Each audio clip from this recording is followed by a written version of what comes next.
La incertidumbre sobre si existe una vida eterna o si todo termina aquí es abrumadora, y el clamor es casi desesperado. Por favor, necesito saber la verdad. Al cumplir 57 años, Dante Gebel, considerado el orador más magnético y a la vez discutido del ámbito hispano, ha decidido dinamitar el silencio con una confesión que nadie vio venir. Por primera vez en su trayectoria pone nombres y apellidos a una lista negra compuesta por 5 individuos a los que, según su propia confesión, le resulta imposible otorgar el perdón. Aunque lleva décadas predicando mensajes sobre la misericordia, la reconciliación y el amor incondicional tras bambalinas, ha estado librando una batalla campal que muy pocos conocían. ¿Qué clase de puñaladas emocionales recibió para quedar marcado de tal forma que incluso siendo un hombre de fe se siente incapaz de perdonar? Es hora de preguntarse qué traiciones oscuras se camuflaban detrás de las ovaciones ensordecedoras, los focos deslumbrantes y las masas que lo idolatran. Hoy se destapa la caja de Pandora y su realidad sale a flote. Te sugiero que no te muevas hasta el último segundo, porque lo que vas a escuchar reescribirá toda la historia.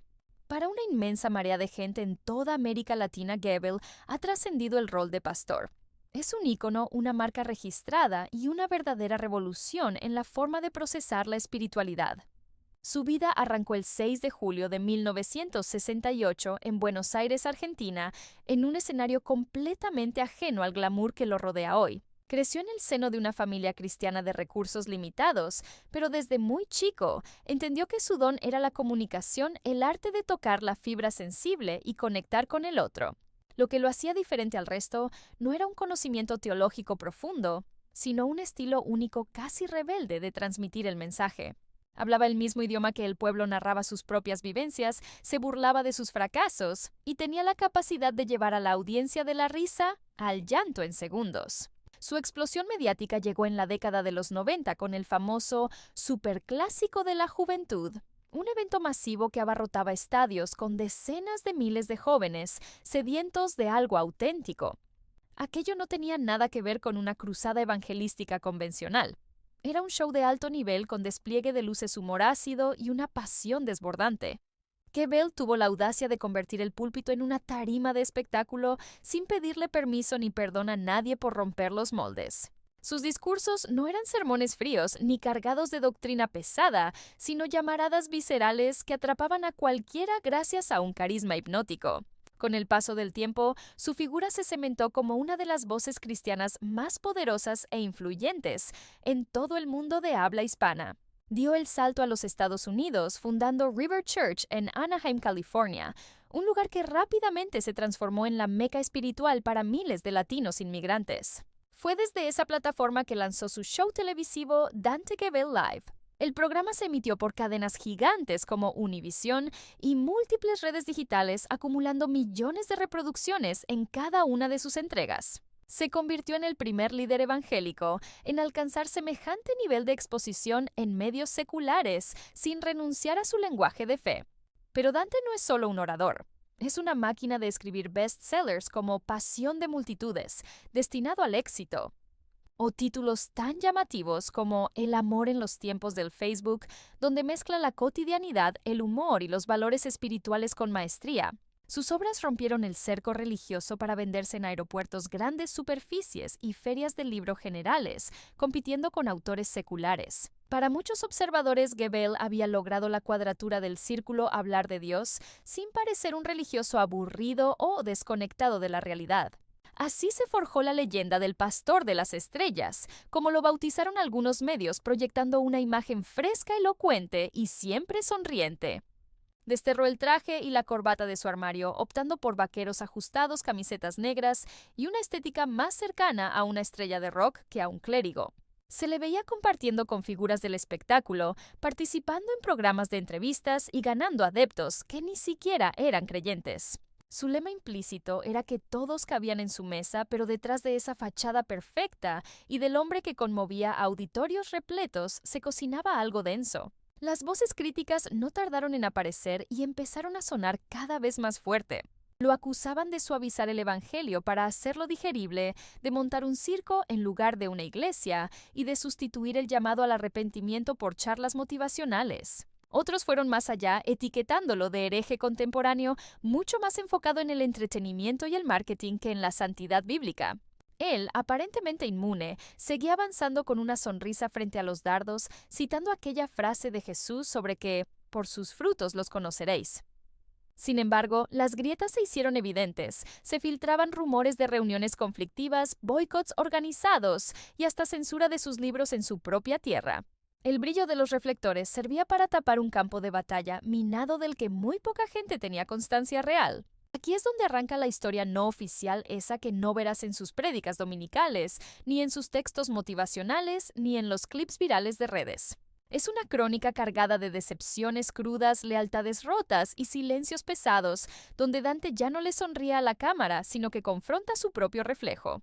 Desde fuera el imperio de Dante parecía blindado e imparable con su iglesia en Anaheim, expandiéndose sin freno. Sus videos se compartían como pólvora cada semana y los estadios donde se presentaba seguían colgando el cartel de «No hay billetes». Pero mientras el público lo ovacionaba de pie en los pasillos oscuros del conservadurismo evangélico, la condena subía de decibelios. Los ataques no eran sutiles. Lo llamaban falso profeta bufón del púlpito y enemigo declarado de la sana doctrina. El primer impacto contundente llegó precisamente desde Argentina, su país de origen. Varios líderes de denominaciones tradicionales empezaron a cuestionar su mensaje a viva voz y sin filtros. Uno de los más vocales fue el pastor Hugo Márquez, quien en una conferencia sentenció con dureza: Goebbels ha abandonado las escrituras para cambiar la cruz por los focos del escenario. Para gran parte de la comunidad, aquello fue una acusación directa, una declaración de guerra irreconciliable. Pasaron unas semanas hasta que el siempre magnético Goebbels rompió el silencio lanzando un clip que explotó en redes, superando los 2 millones de visualizaciones en tiempo récord. Jamás he soltado las sagradas escrituras ni un solo instante. Lo que abandoné fue esa doble moral de quienes utilizan el texto sagrado como un fusil para atacar en lugar de un espejo para examinar su propia alma. Sin embargo, el escándalo estaba lejos de terminar. No mucho tiempo después, soltó una bomba mediática titulada El Club de los Fariseos. Allí, sin dar nombres y apellidos, desmanteló a esos líderes religiosos que habitan palacios, manejan a sus fieles con puño de hierro y convierten el altar en una tarima de proselitismo político. Se autoproclaman enviados divinos y grandes profetas, aseguraba con firmeza, pero no aguantarían ni un día viviendo como los discípulos de la Biblia, sin luces, sin fama y sobre todo sin esas ofrendas millonarias que llenan sus bolsillos. Todo el mundo entendió hacia quién iban dirigidos los dardos. Eran referencias veladas, pero obvias a personajes de la talla de Guillermo Maldonado y Cash Luna, los rostros más visibles de esa doctrina que vincula la fe con la riqueza material. El contragolpe fue inmediato. Durante un directo, Maldonado sentenció con dureza: aquel que desafía la unción está desafiando al mismo espíritu. Aquel choque de titanes religiosos se transformó en el chisme principal de las sobremesas cristianas a lo largo y ancho del continente latinoamericano. Las plataformas digitales echaban humo, el pueblo se partió en dos bandos irreconciliables y comenzaron a gestarse campañas para boicotearse mutuamente. Simultáneamente, desde el norte en Estados Unidos, el sector más ortodoxo y conservador decidió sumarse al linchamiento público. John MacArthur, peso pesado de la teología reformada, ya había tildado a todo el movimiento pentecostal de ser una farsa espiritual de proporciones gigantescas. Y aunque jamás nombró a Goebbels explícitamente, su discurso caló hondo en aquellos que ya miraban con recelo el histrionismo y la popularidad del argentino. Fiel a su costumbre de no callar nada, Dante contraatacó. En pleno sermón disparó: hay quienes estudian las escrituras como si fueran juristas, pero no aplican ni una coma de lo que enseñó el maestro. Pero el verdadero huracán se desató en el año 2021. Durante una charla informal en su plataforma, un usuario le lanzó la pregunta del millón: ¿cuál era su postura sobre las personas homosexuales dentro de la fe? Su contestación, aunque tibia para algunos, causó un sismo teológico. Mi trabajo no es lapidar a nadie, yo no ocupo el trono de Dios. Bastaron esas palabras para que una multitud lo elevara como un ícono de misericordia, mientras la otra mitad lo sentenciaba por supuestamente traicionar la sana doctrina. Aquello acaparó los titulares de la prensa evangélica, saturó los grupos de discusión y se volvió el tema obligado en los pasillos de cada congregación. Varios colegas lo señalaron de par en par como un facilitador de herejías, y otros le recriminaron su falta de claridad y firmeza. El cerco se estrechaba, pero él no dio marcha atrás. Si voy a errar, prefiero que sea por un exceso de amor y no por ser un juez implacable, sentenció en otro mensaje. Sus fieles vieron en esto una valentía heroica, sus enemigos la prueba definitiva de su apostasía. Entretanto, su entorno íntimo empezó a sufrir los daños colaterales. Viejas alianzas ministeriales se quebraron irreparablemente. De repente, las convocatorias a grandes estadios y congresos se anularon misteriosamente sin dar razones.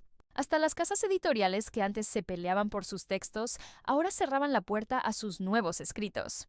Paralelamente corría el rumor de que su ministerio había sido vetado en las mesas directivas de importantes concilios evangélicos y que los jerarcas de la fe habían ordenado a sus rebaños dejar de escucharlo bajo amenaza de disciplina eclesiástica por parte de los sectores más rígidos. Dante, quien fuera la joya de la corona del cristianismo contemporáneo, se veía ahora arrinconado, recibiendo pedradas de los mismos que antes le aplaudían.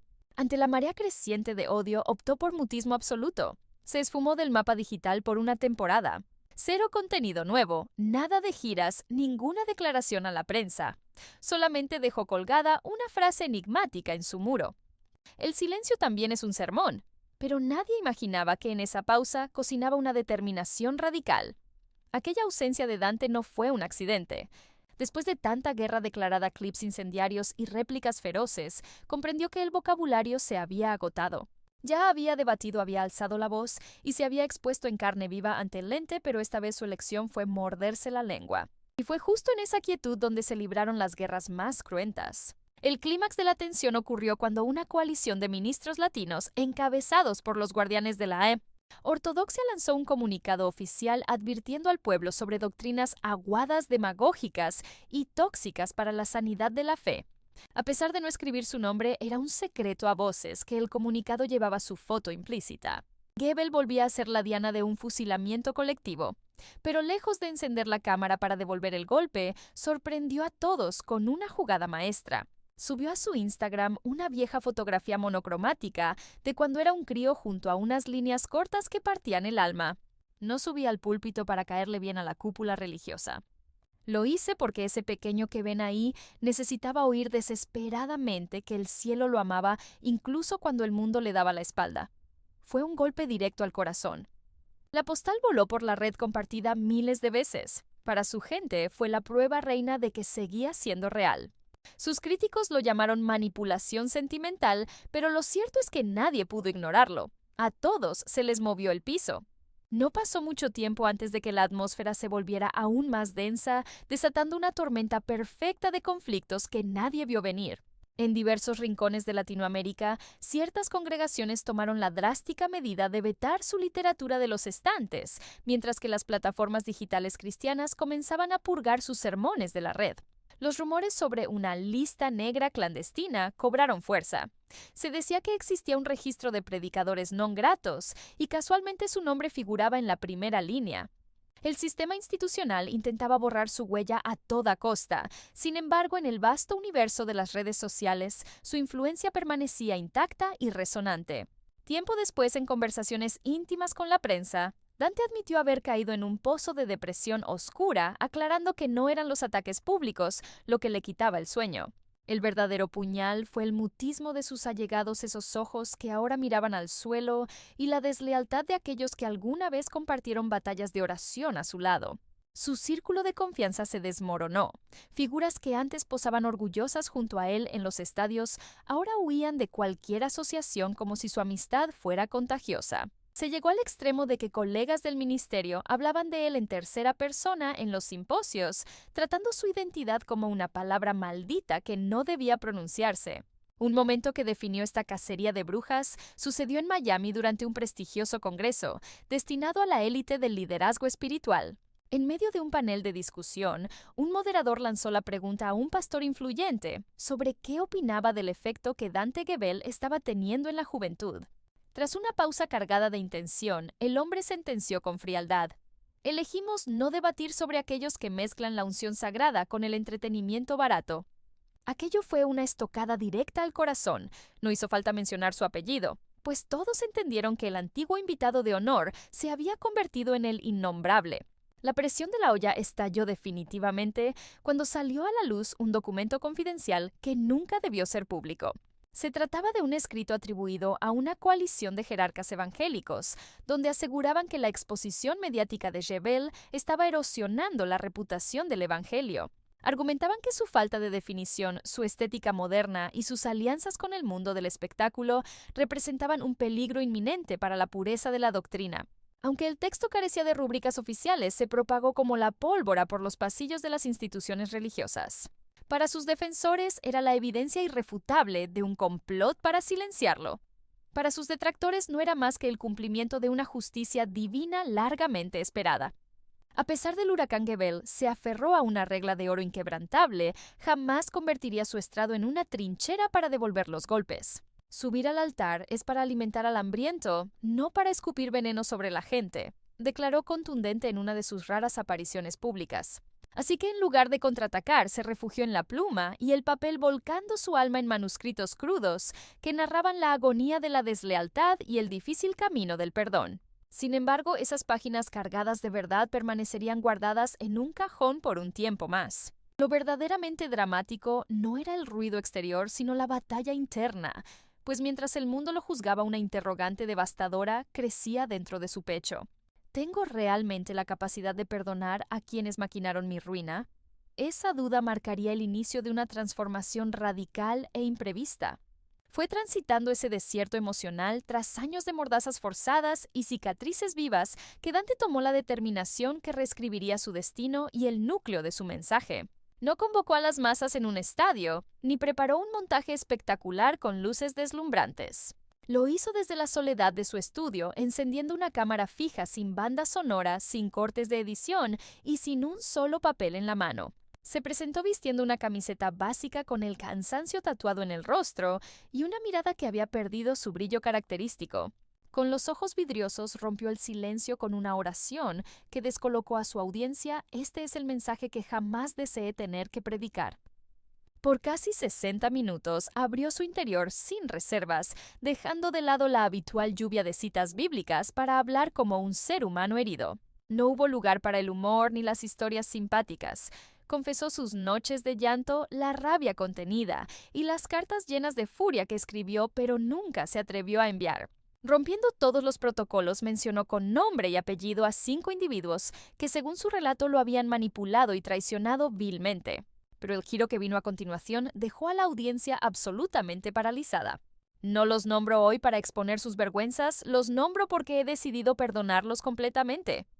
Repasó la lista uno por uno, clavando la vista en el lente, y con la voz quebrada por la emoción les dijo: «Repudio lo que hicieron, pero me niego a seguir cargando con este peso muerto. Les otorgo el perdón no porque lo merezcan o lo hayan pedido, sino porque mi propia libertad depende de soltarlos». Las redes sociales entraron en ebullición. El video acumuló cientos de miles de reproducciones en cuestión de minutos. Hubo quienes lloraron de empatía y otros que lo tildaron de débil, pero la indiferencia fue imposible. Tiempo después se encargó de explicar la lógica profunda detrás de aquel acto tan visceral. Es imposible predicar sobre la misericordia si uno todavía está masticando el rencor en secreto. No tienes autoridad para hablar de amor si permites que el odio anide y crezca en tu espíritu. Aclaró que no buscaba abrazos ni reconciliaciones forzadas, solo cerrar el capítulo. Días más tarde conmocionó a todos publicando una foto junto a uno de sus más feroces críticos. La imagen no tenía explicaciones largas, solo una sentencia: a veces el reino de Dios comienza justo donde termina nuestro orgullo. Aquel gesto provocó un efecto dominó de paz en el mundo digital. Líderes distanciados comenzaron a enviarse mensajes tras años de silencio. Congregaciones divididas empezaron a tender puentes y seguidores de bandos opuestos se unieron en oraciones dentro de los comentarios. La valentía de Dante no solo rompió sus propias cadenas, sino que dio permiso a miles de observadores silenciosos para soltar sus propios lastres de amargura. No hubo orquestas sinfónicas ni aplausos masivos, pero en la quietud de ese instante, muchos comprendieron que lo divino también se manifiesta en un susurro. Tras haber atravesado el infierno de lo vivido, superando las traiciones más amargas, el llanto incesante y esos silencios que matan, Dante Hebel tomó una determinación inquebrantable, se negó rotundamente a convertirse en la víctima trágica de su propia biografía. Escogió avanzar luciendo sus cicatrices como medallas, pero habiéndose liberado de las cadenas del rencor. Fue así como su mensaje sufrió una metamorfosis total. Ya no predicaba únicamente desde la cima del éxito deslumbrante, sino desde la profundidad del Valle del Quebranto. Aquello le otorgó una humanidad cruda y una autenticidad palpable. Sin embargo, la interrogante recae ahora pesadamente sobre nosotros. ¿Es verdaderamente viable perdonar cuando las heridas del alma siguen abiertas y sangrando? ¿Existe la posibilidad real de soltar lastre cuando el dolor más agudo no provino del golpe, sino de la indiferencia y el mutismo de aquellos a quienes llamábamos hermanos? En una sociedad donde las redes sociales actúan como amplificadores del odio y donde la soberbia crea abismos mayores que las ideologías políticas, el relato de Dante no. Se reduce a la vida de un pastor. Es el espejo de cualquiera que haya sido juzgado públicamente traicionado o sentenciado sin tener siquiera derecho a la defensa. Es el testimonio de quien entre el estruendo del caos tuvo el coraje de preferir el susurro, de quien en vez de vengarse devolviendo golpe por golpe optó por amar discretamente. Y tú que has permanecido escuchando hasta este punto, te pregunto directamente, ¿qué herida oculta sigues cargando en la más absoluta soledad? ¿A quién no has logrado perdonar todavía? Quizá no sea porque esa persona no lo merezca, sino porque sencillamente tú aún no encuentras la forma de liberar ese peso. A lo mejor hoy no es el momento para el abrazo de reconciliación, pero sí puede ser el día marcado para dar ese primer y decisivo paso hacia tu propia sanación.